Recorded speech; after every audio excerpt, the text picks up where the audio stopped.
నువ్వు ఏ విషయంలో బాధపడుతున్నావో ప్రభుకు తెలుసు. నీ యొక్క ఉద్యోగం గురించి ఆలోచిస్తూ ఉండొచ్చు. ఆ ఉద్యోగంలో ఇంక్రిమెంట్లు లేవని, ప్రమోషన్లు లేవని దాని గురించి బాధపడుతూ ప్రార్థన కూడా సరిగ్గా చేసుకోలేక, దేవుని కూడా సమయం కేటాయించలేక సరిగ్గా ఉన్నావు కదా.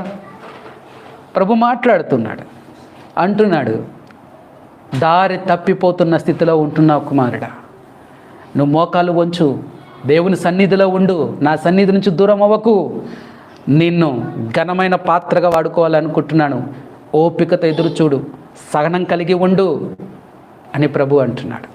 ఒక సమయం వస్తుంది, ఆ సమయంలో నేను ఖచ్చితంగా హెచ్చిస్తాడు. మనం యోసేపు గురించి చదువుకున్నాం. యోసేపుకు కల ఎప్పుడో వచ్చింది, సమయం వచ్చింది. ఏదైనా ఆపగలిగిందా?